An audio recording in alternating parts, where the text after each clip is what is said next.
Wall Street is taking a major bet against the United States. But how do they know this? And why are they losing a ton of confidence in the United States market? Well, it is interesting because they see the credit trades at an all-time low of just 50 cents. So private credit is something that is absolutely plummeting down. And we're also seeing a lot of unique aspects in the market that we've, in fact, never seen before. Yesterday, I covered a 1 in a trillion event when we saw the Taiwanese dollar absolutely skyrocket. And then on top of that, we're seeing the US dollar versus Hong Kong now seeing massive amounts of strength. I mean, look at this increase up here in just a couple days period time where they've tested the quote strong end of the trading band for a second day in a row.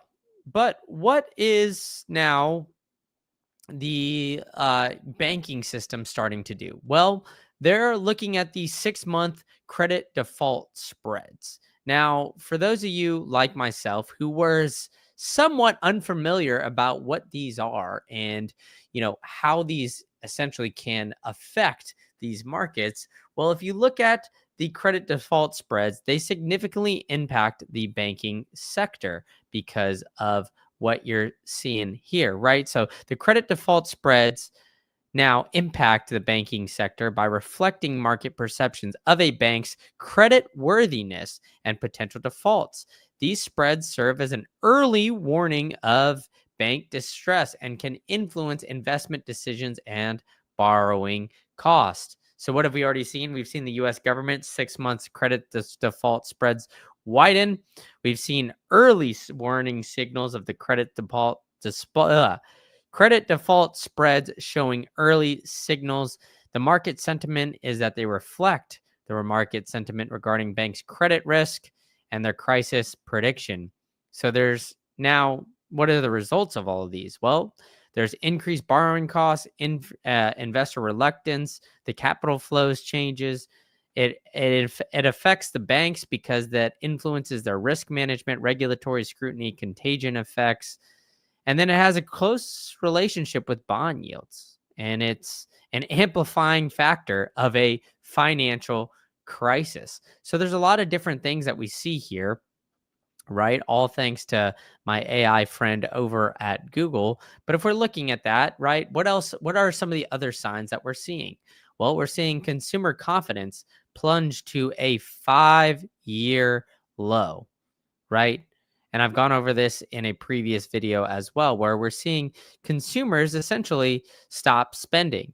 And what does the economy essentially run on? Well, it's run on consumer spending. The United States is a very much so consumer economy.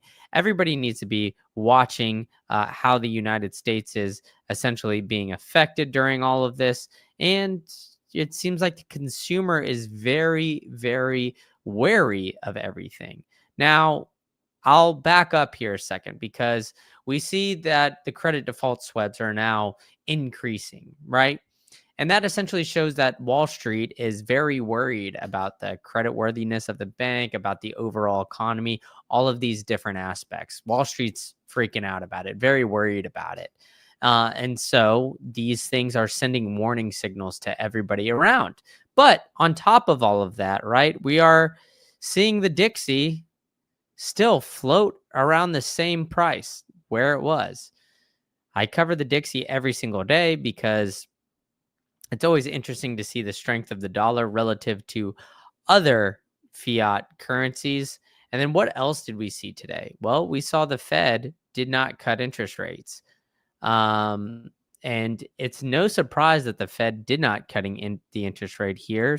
And what did my good friend Peter Schiff say about Jerome Powell today? He said, reading between the lines here, what Powell says, we're in a lot of trouble. The economy is weak and getting weaker, right? The economy is weak and getting weaker, but the Fed can't cut rates as inflation is getting stronger. In fact, we should be hiking rates, but we can't do that either way, or we can't do that either without creating a financial crisis.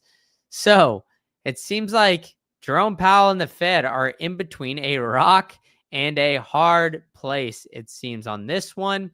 So why are they looking at that and showing that it's, something that is not necessarily built for the greatest health of the economy? Well, they didn't cut interest rates. And now we've already got the CME group looking at the interest rate cuts for next month.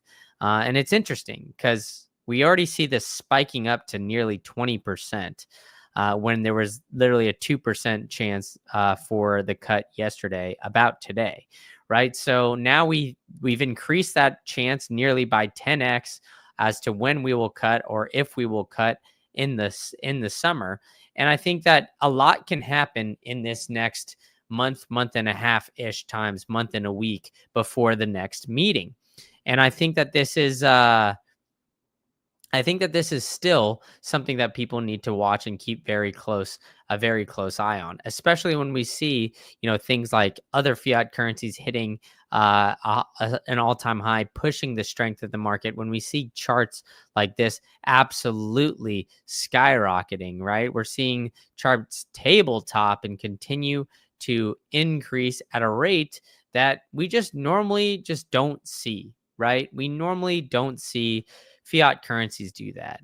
And, we've got my friend of the program, George Gambon, showing the curve that he thinks it's important to realize if the Fed cuts or pauses rates, it's going to be impacting the 1 to 6 month T-bills. Do we really think that's going to have a material impact on inflation? He said, come on.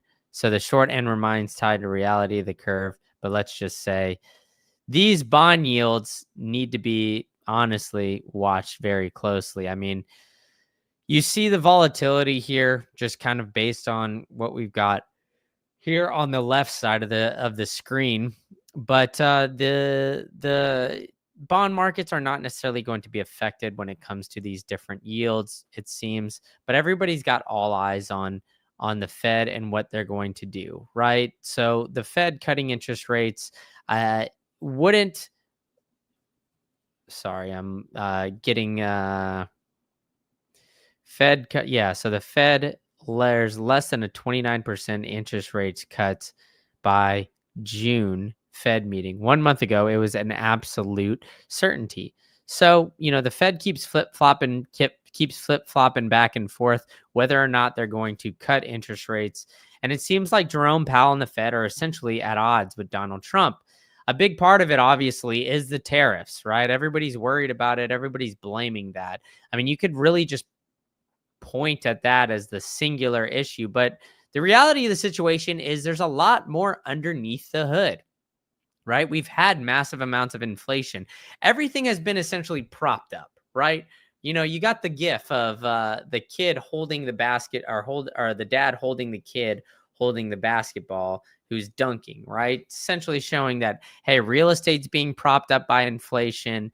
The stock market's being propped up by inflation. Hell, we even had Michael Saylor come out and say the quiet parts out loud during his Bitcoin for Corporations speech the other day.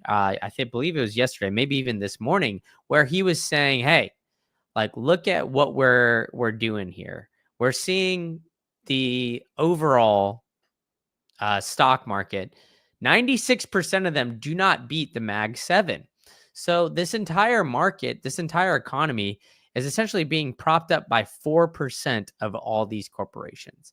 So what is the only, real savior of all of this? Well, it seems to be Bitcoin, because that is the only thing that is essentially allowing these corporations to compete. But that's for another time. Either way, we're seeing the Fed essentially move away from potentially cutting interest rates. And then then we got the banking system essentially seeing private credit trade extremely low. They're offloading stakes at a significant discount ahead of more potential pain for the US economy.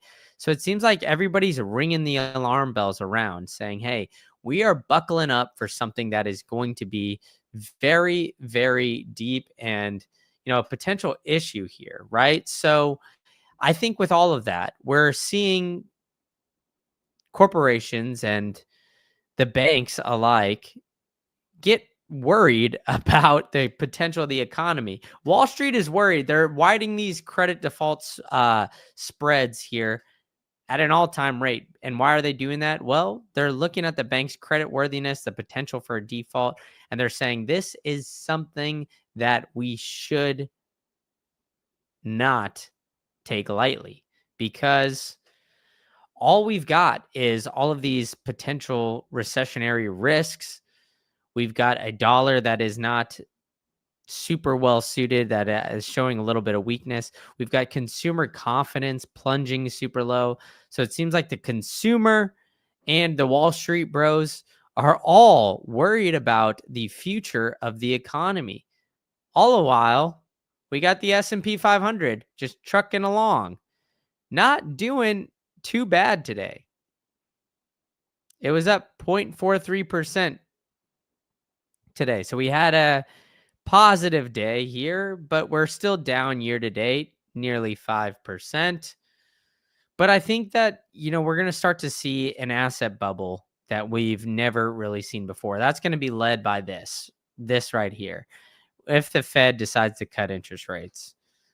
And once that happens, the global M2 monetary supply is going to rapidly increase. We've already started to see that globally. We're seeing the money supply skyrocket, but just globally, not in the United States. All Nighter Hider, the GOAT in the chat, saying tight credit default spreads means the risk is not priced in as well. So don't forget to smoke that like Cheech and Chong. TF is saying Saifedean Amu says the best way to attack Bitcoin is a responsible monetary policy. The Fed is trying not to print really, really bad. Hey, I agree. I think the Fed, these guys are not stupid. They realize that they can't be printing money. But the difference is, we had Jerome Powell come out not too long ago and said, hey, we can't be printing money because essentially this is causing massive amounts of inflation. We're stealing from the younger generation. He said that in a 60 minutes interview. That's absolutely insane. We've essentially never in my lifetime, never in the history when I've been studying money, have we ever seen a Fed chair actually say some of these quiet parts out loud like he is doing.